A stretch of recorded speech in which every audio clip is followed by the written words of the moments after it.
Marcus Catholic Church.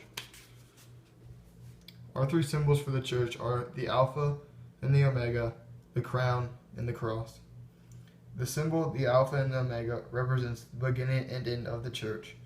I think this symbol is important because it is saying that the church has been here since Jesus, the Alpha, and Jesus coming again to judge the living and the dead at the end of time, the Omega. Another symbol of our church is the crown. The crown represents the power and kingship.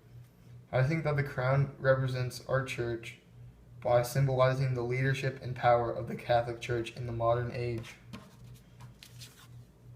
A third symbol of our church is the cross. The cross is a symbol that reminds us of how the church started with Jesus Christ.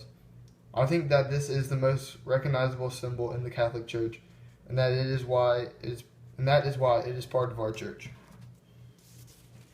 The Stations of the Cross. The Stations of the Cross show the passion, suffering, and death of Jesus Christ. There are Stations of the Cross in every Catholic church. It shows how Jesus Christ sacrificed himself for our sins and resurrected into heaven.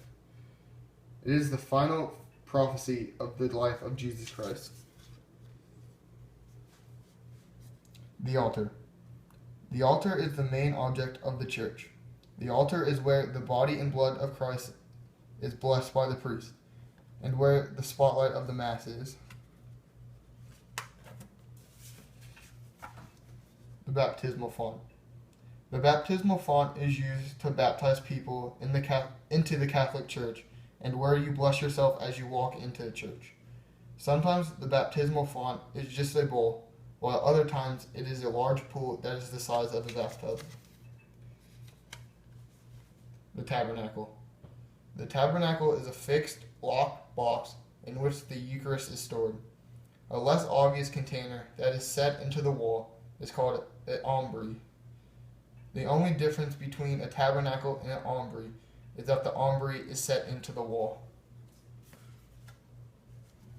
The crucifix.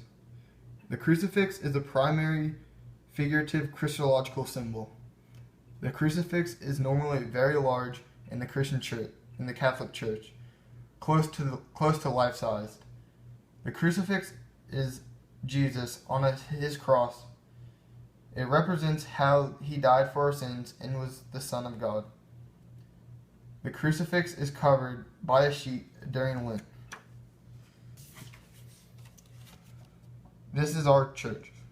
Our church is a traditional church with one spire and a crucifix atop that spire. As you walk into the church, you see an aisle with pews on the side leading up to the altar.